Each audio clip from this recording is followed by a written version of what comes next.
Ladies and gentlemen, good day and welcome to Q1 FY22 earnings conference call of Muthoot Capital, hosted by Antique Stock Broking Limited. As a reminder, all participant lines will be in the listen-only mode, and there will be an opportunity for you to ask questions after the presentation concludes. Should you need assistance during the conference call, please signal an operator by pressing star then 0 on your touchtone phone. Please note that this conference is being recorded. I now hand the conference over to Ms. Vidhi Shah from Antique Stock Broking Limited. Thank you, and over to you, ma'am. Thanks, Margaret. Good afternoon to all of you, and thank you for participating in the call.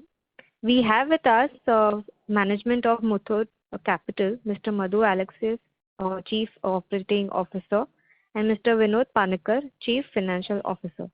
I shall now hand over to Madhu sir for opening remarks. Over to you, sir. Good afternoon, all of you. This is Vinod Panikkar speaking to all of you. Hope all of you are and your family members are keeping good health. Yesterday, our board had approved the financials for the first quarter of the current year, and I'm presenting the same to you. Regret to present a negative bottom line, my first in 31 quarters since I've been presenting financials here in Muthoot Capital Services. Needless to say, all of us are upset, and the immediate concern is to see how we can convert a negative to a positive in the quarters to come. We have seen this coming even when we met last time, with the disbursement dropping significantly in the last few quarters, leading to a very low revenue.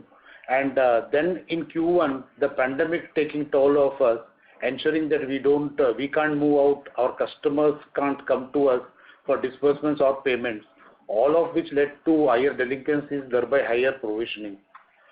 For the quarter ended June 21, the issue started right from the middle of April 21, and the business and operations came to a standstill till about mid-June. After that, while it started, it was, I would say, pretty slow in the month of June at least, which ensured that there would be very negligible disbursement in the month of May and June. The disbursements for the quarter was at about 136 crores versus about 291 crores in the immediately preceding quarter, which itself was very low. We are aware that it was a low figure because it was lower than the immediately preceding quarter, of which was about 330 odd crores. This led to the AUM going down to about 1,978 crores versus the 2,088 crores. The 1,978 crores is possibly because of the collections being lower. Otherwise, it could have gone down further. And same quarter last year, we had a AUM of about 2,475 crores. For the quarter ended June 21, we had a revenue of about 98 crores, possibly the lowest in the last 15 quarters, which we clocked sometime in Q2 FY18. But then that time it was a climb, now it's a decline, and therefore we are definitely concerned. This is against a revenue of about 110 crores that we did in the immediately preceding quarter, and about 131 crores that we did in the same quarter last year. The issue with the revenue was that there was approximately a reversal of roughly 9 crores, which was on account of unrealized income, and also the AUM going down, as I had mentioned above.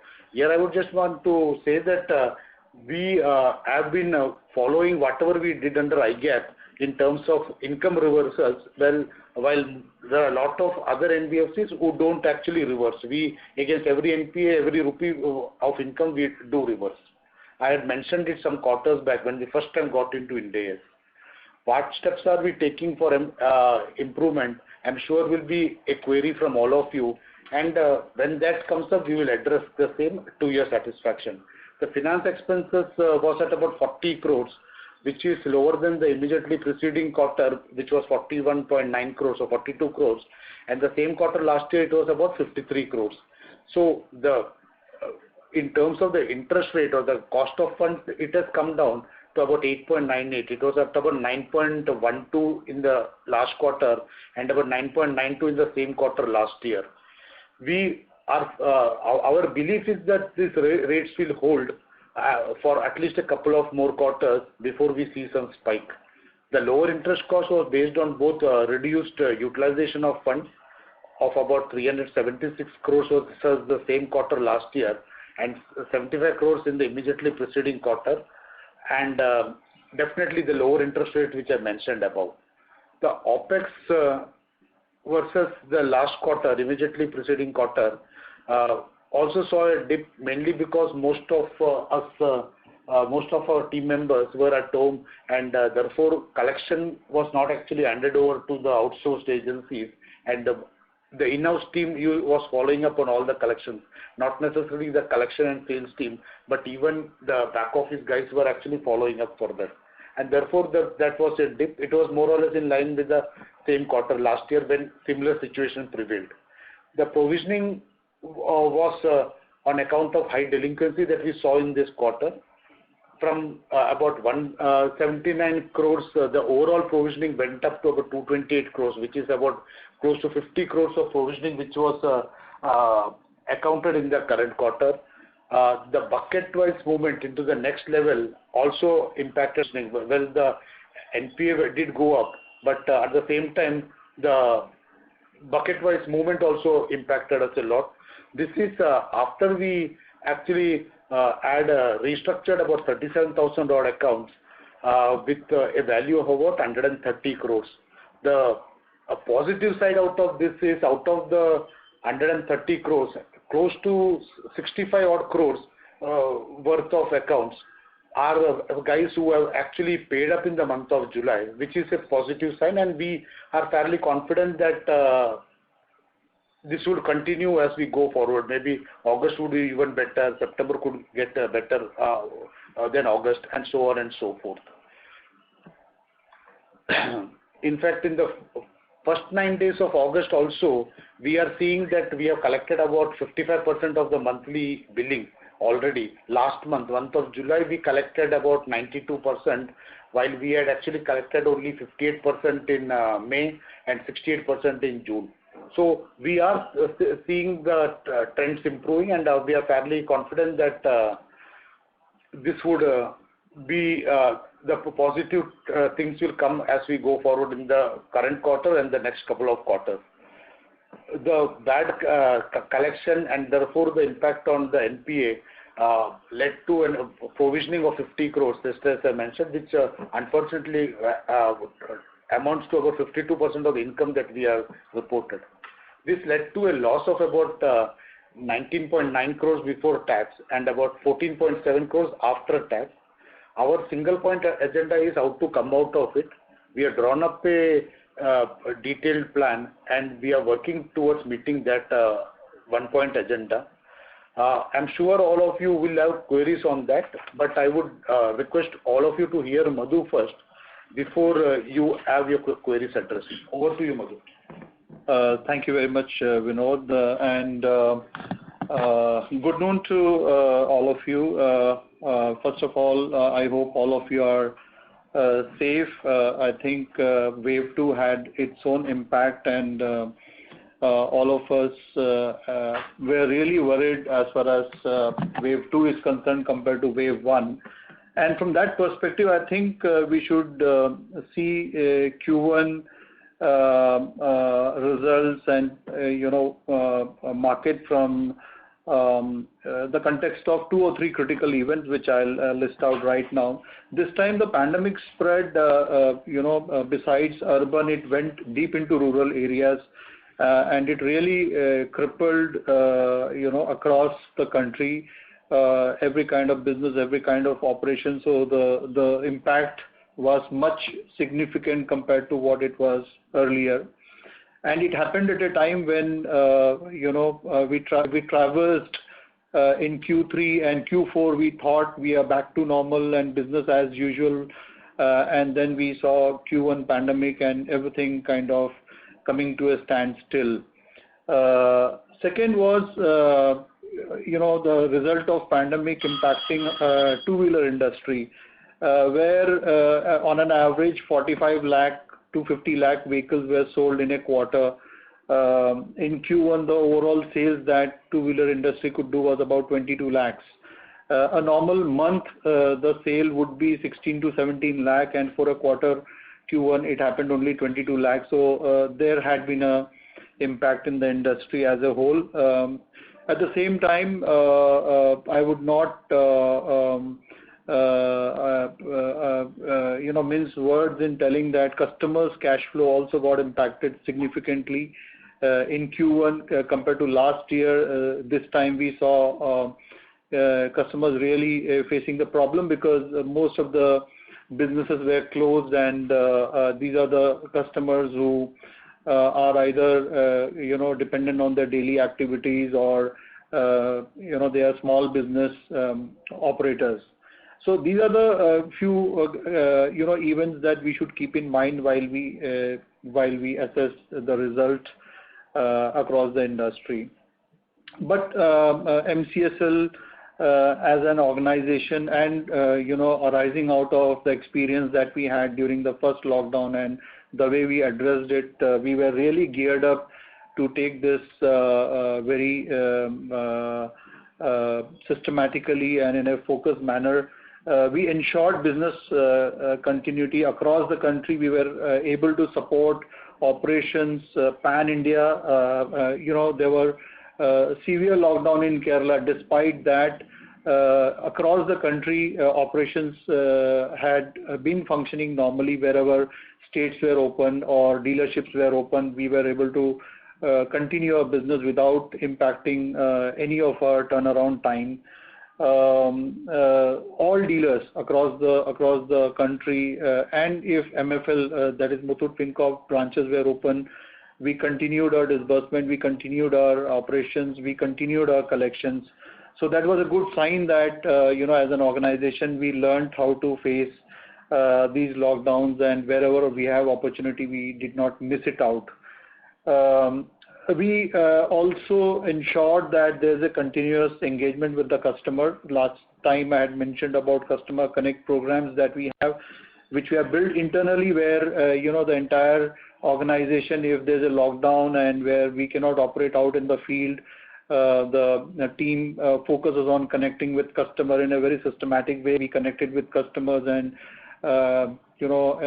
facilitated in terms of whatever support they need, and especially from collection perspective, all the customers were reached out despite the lockdown, and that should really help us as we go forward when the markets open.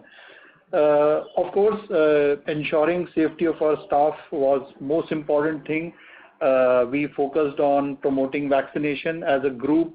We are giving financial assistance to all of our employees for both the vaccination. There is no cost to employee, but company would bear that cost. And we had seen that majority of our team is getting vaccinated speedily, and as we go forward, I think we'll have a fully vaccinated workforce working in our organization. Vinod mentioned, so all these things resulted in muted disbursement. I think Vinod covered it in much detail. And while Q1 was bad, definitely, we saw uptick in July. We are seeing much uptick in August, and I really hope that things should come back to normal as we enter into Q2. We are keeping a very tight vigil on the portfolio in light of the cash flow impact I mentioned about the customers, how they have got impacted. We are keeping a very tight focus on the portfolio, and we have reasons to believe that this asset quality related issue is more of a situational impact, and it is transitional in nature. We believe that this should improve as we go forward, and as the cash flow of customer improves, I think there is a sound reason to bounce back.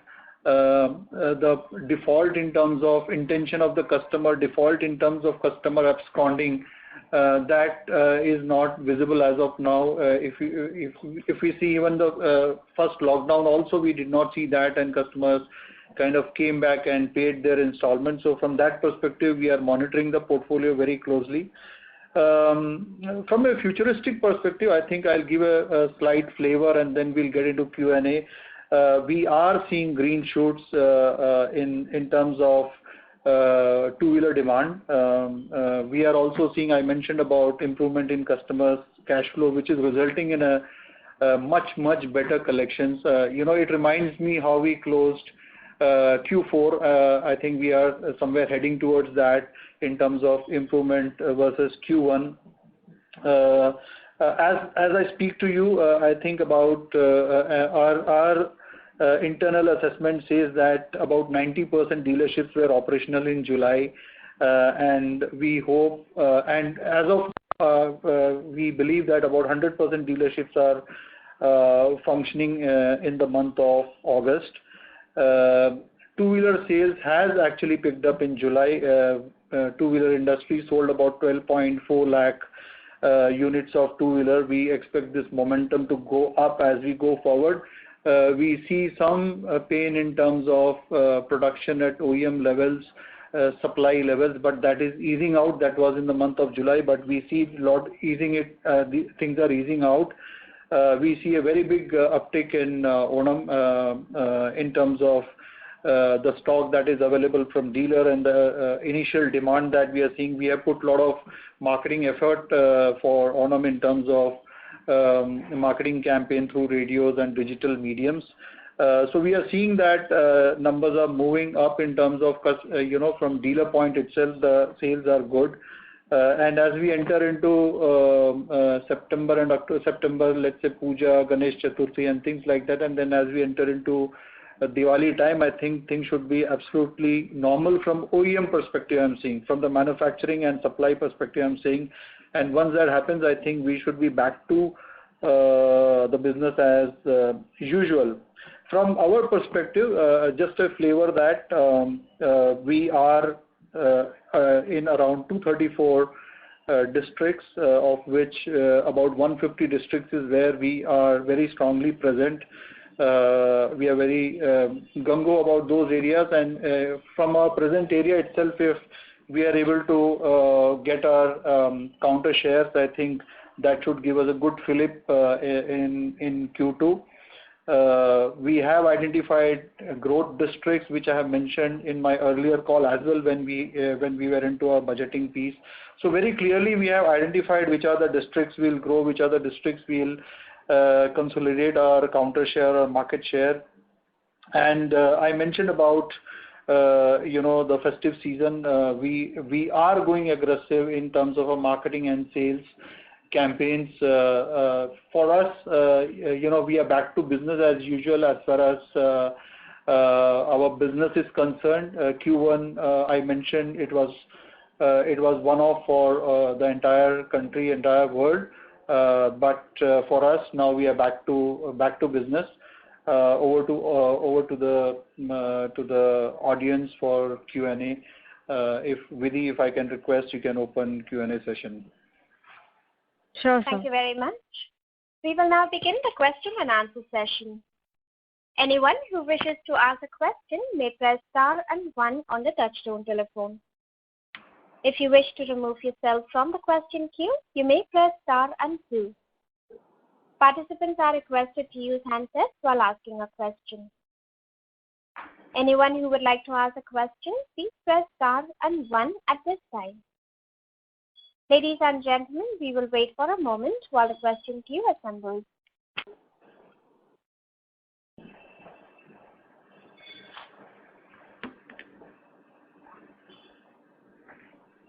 The first question is from the line of Akhil Hazari from Robo Capital. Please go ahead. Hello, good afternoon. Am I audible? Yes, Akhil. Yes, thank you. So my first question is regarding the 3,500 branches that were mentioned in the previous con call. So what are the figures that we're expecting, the sourcing numbers that we're expecting from these branches? We have drawn up in fact, in the past, we were dealing with some of the branches only in the south.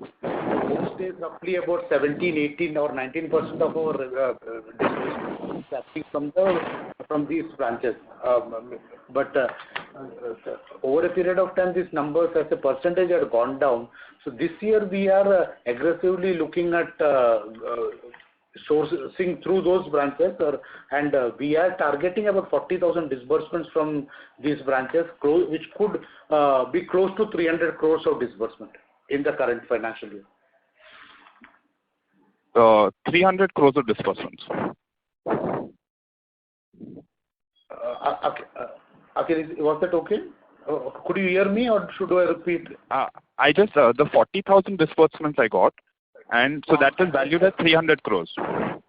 Roughly 300 crores. Let us say about 60 to 65 per vehicle for a disbursement. I just calculated that way. Okay. And my second question is regarding the S1 and S2.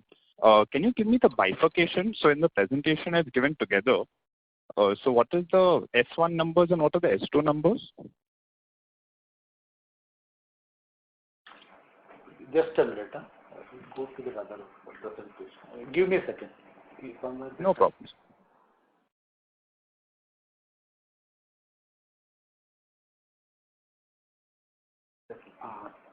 This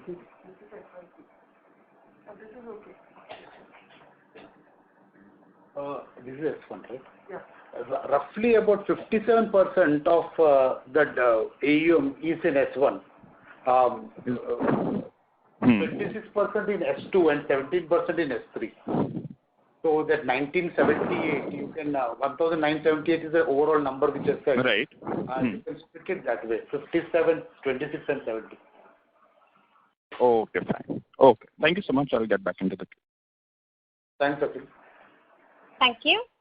Anyone who would like to ask a question, you may press star and 1.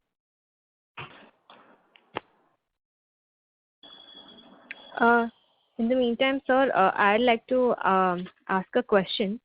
Sir, I think I heard you correctly. The collection efficiency for July was at 92%. Is that right?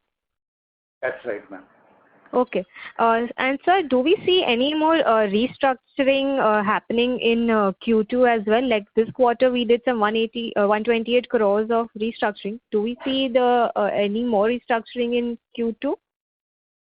Some of it could happen. In fact, that we don't have a number with us, but then some of it would happen. May not be to the same extent as what we did in Q1. But if people come and they genuinely come with a request and then they actually exhibit that they are actually suffering because of COVID, then we would need to take cognizance of that. So people on the ground, our collection team and everybody else, they are speaking to customers, and if they are suffering, they actually come back to us. They inform that no, this and this needs to be taken care of. We try to dissuade it, but there are times when you can't do it. Sure, sir. And sir, any color on which particular segment do these customers belong to? Like any category of customers where you're seeing more stress, or any region where you have done more restructuring? Ma'am, I think we cater to possibly the bottom of the pyramid, and he could be a shopkeeper, he could be a fisherman, he could be a rickshaw driver, he could be anything of those categories. We are not trying to identify, because we finally thought that no, this is a global issue, or I would say a countrywide issue. So all are suffering. Didn't want to try and see what is his profession actually. Okay. No, I meant any particular region. So whether these restructuring accounts are coming mainly from north or western region, or south, or is it a mix of all? It's broadly split in the same basis as the AUM, because let us say roughly 55% of our AUM is from south. So give me a second now. Roughly about 65% is from south, about 7% is from west, 12% from north, and 13% from east. So the broad split is around the same percentage. maybe more closer to the NPA percentages, which is that 55, 14, 20, and 11%. So that's the broad split. Maybe offline I can actually give you the breakup of the 37,000. Okay. No problem, sir. And so these restructuring assets, they sit on stage 1 or stage 2? It was, see, we had covered. Yeah. We had while we had an option of covering everybody who was sub 90 days. What we did was internally we said that the people who are maximum S2, no, not S2 actually, up to 60 days DPD would only be considered, because as of 31st March, if he was 60 days DPD, those guys will only be considered. If a fellow was already close to 90 days and not exactly crossing 90 days, we felt that no, he had reasons beyond the current wave to actually not pay. So we didn't consider them right now. Okay. No, sir, I meant these restructured assets, they are currently sitting in the stage 1 portfolio, or they are in the stage 2? They under which category? So wherever they were as of 31st of March, they have gone to that same stage. Okay, fine. Got it. Okay. And sir, we have increased our provision coverage pretty high. It's gone up to 66%. And so when we say that the collections have improved, so any understanding on why we are increasing our PCR so much? Like, we have already increased from 40 to 60%, and we are going further upwards.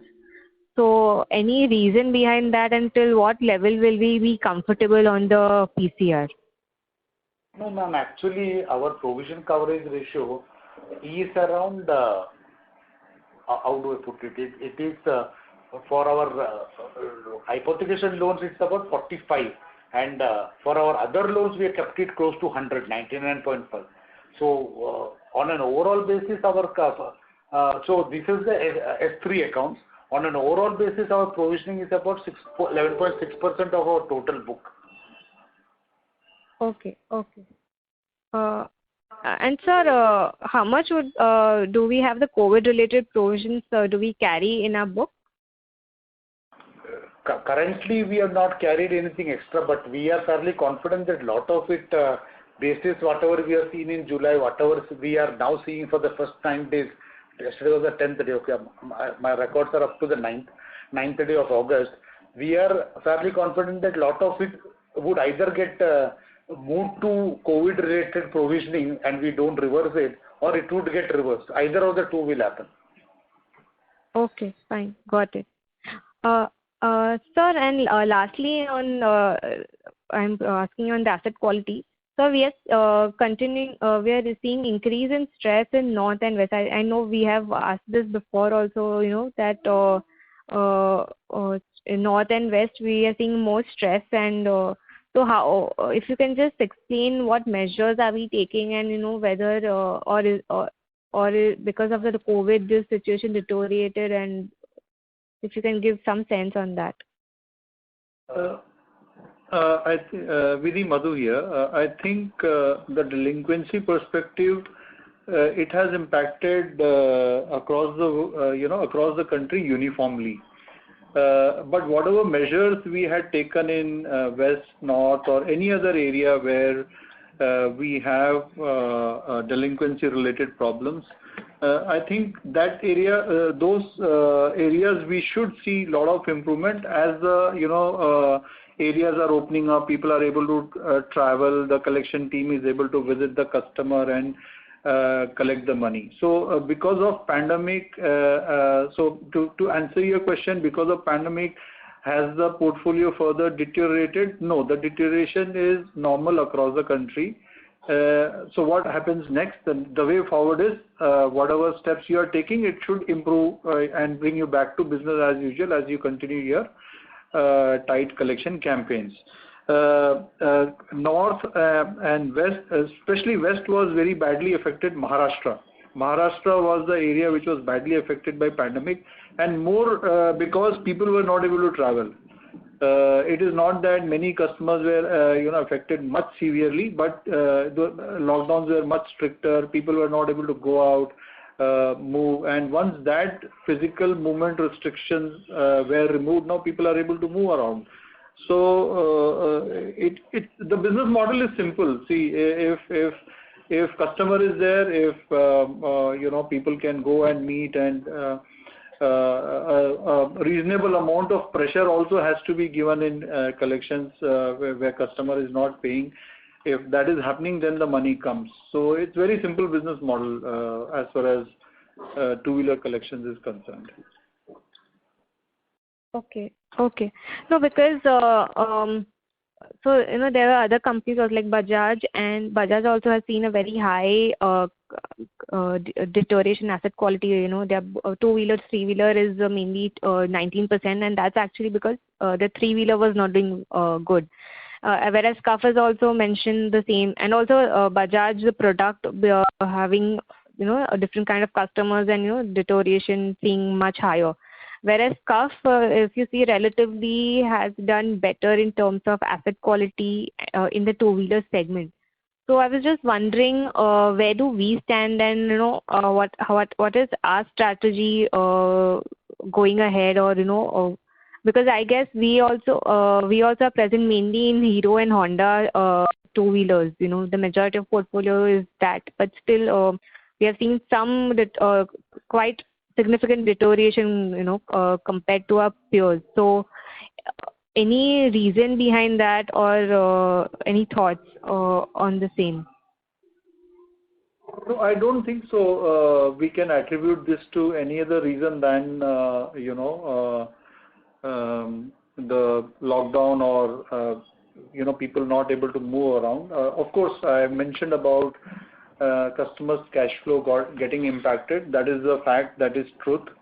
And if the customer segment is more of salaried class, and if the customer segment is employed in a reputed organization, then the problem is not much.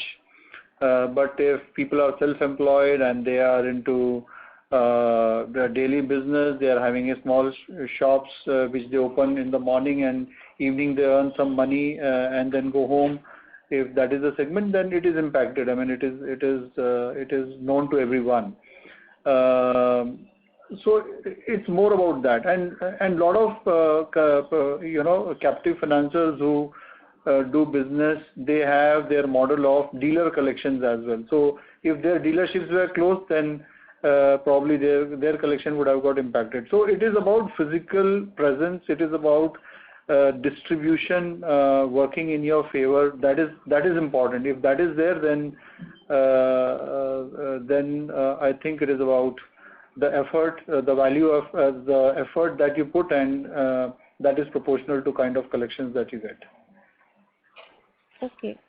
So what would be a proportion for us, salaried and self-employed? I guess largely self-employed, but if I give in percentage terms. Self-employed would be, ma'am, around 70%. The balance would be salaried. Okay. And sir, how much scope is there for further reduction in the borrowing cost? Because we are seeing the yields also have dropped because I guess of interest reversals. That's because of interest reversal. So that is the reason why the gap has reduced between yield and cost. The cost has gone down, if you see, and maybe we believe that a couple of quarters the cost may remain at the same level. The reversals would need to stop, which is our duty to stop it, and therefore the overall gap will go up. Okay, fine, got it.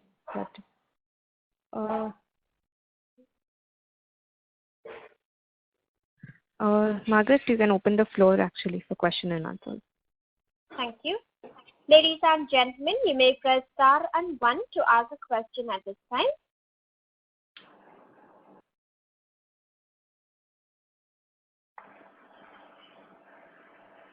The next question is from the line of Ashish Sood from InCred. Please go ahead. Thanks for the opportunity, sir. So you have mentioned stage 2 assets are 26%. as on June end. Can you give us the number for July and first stage assets? I don't have readily available with me, Ashish. Maybe if we can get on a call, maybe post this call, maybe we can talk about it. I would need to take it out. I have not kept it with me. I'm sorry about it. Okay. No issue, sir. And any target number you have in mind for disbursement for FY22? We hope to go to at least the FY20 level, which we did about 1900 odd crores. Okay. And are you so capital adequacy is high? So are you planning to raise capital in FY22 or you are deferring to FY23? We are hoping and praying that the disbursements that we are planning comes along, and if the disbursements comes the way we are planning, we would need to look at something possibly in the fourth quarter. Because currently the car has been going up. It's more to do with the reduction in the AUM. So, and unfortunately, this quarter was an unfortunate negative figure which reduced the net worth a little bit, but otherwise it's more because of the drop in AUM that the car was going up over the last few quarters. But obviously when the AUM starts going up, there would be a need to bring in capital. To some extent, we'll take care of by using the PTC and DA route, but beyond that, we would definitely need to look at raising capital. Right. Okay. Thank you, sir. Thank you. Before we take the next question, we would like to remind our participants, you may press star and 1 to ask a question at this time. The next question from the line of Akhil Hazari from Robo Capital. Please go ahead. Hello. Thank you for letting me have this opportunity again. I just want to ask you regarding in a previous con call, maybe in Q2 FY21, you had mentioned the market share of around 4.5 to 4.75%. So in this FY22, are we expecting a similar market share? Do we see any reduction in market share?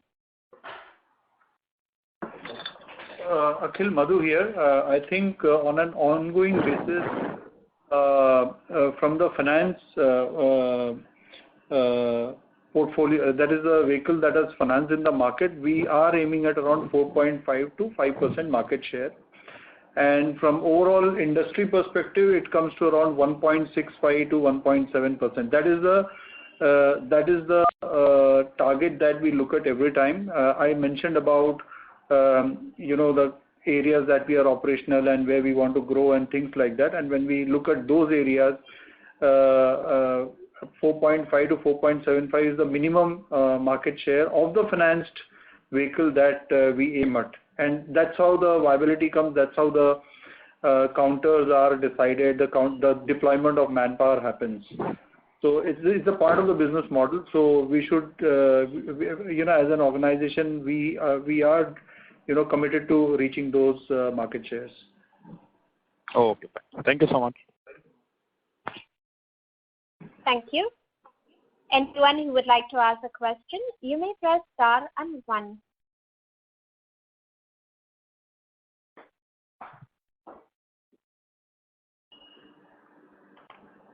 Ladies and gentlemen, you may press star and 1 to ask a question at this time.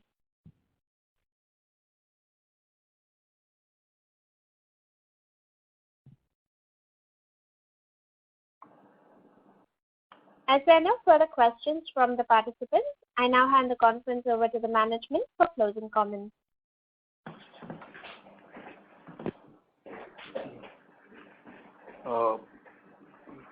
We are thankful to all the participants who have joined on the call with us and wanted to understand about the financials.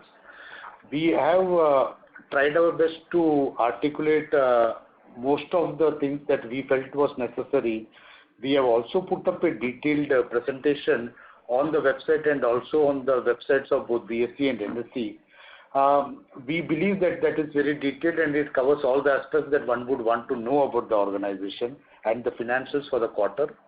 In spite of seeing that, if you still feel that there's some more information needed, we are available on a call or on mail, whatever is sort of convenient to all of you. We are thankful for all the support that we have got from you in the past and till date. it is our duty now to deliver and ensure that we keep you in high spirits. We ensure that the confidence that you have shown in the company over the last several quarters is not betrayed, and you actually see positive, the company doing positively, and therefore I would say being beneficial for all the shareholders. We thank you once again. I would now hand over the mic to Madhu Elakshmi. Thank you, all of you, for being with us in this call. As I mentioned that we are looking at this Q1 as one-off, and it was something which was unavoidable as it has impacted across the country. A lot of organizations has got impacted. And I also mentioned that we have all the reasons to believe, and we see the green shoots that is there. Our distribution network, our especially our Muthoot FinCorp branches had been active even during Q1, and even now we are very confident that the distribution network is now fully in action, fully into the market, into the areas where we could not reach in Q1. So from both from sales and collections perspective, I think we are all set.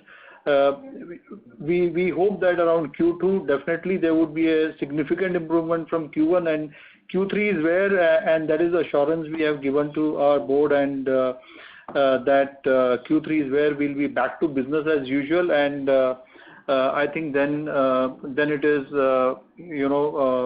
normal business for us. So as we go forward, I hope that all of us remain safe, and with the hope that markets also respond in terms of coming back to normal, and then OEMs start functioning normally. I think we should be back to normal as we close H2. So thank you very much once again. Over to you, Vidhi. Yeah, thank you, and we can conclude the call, Margaret.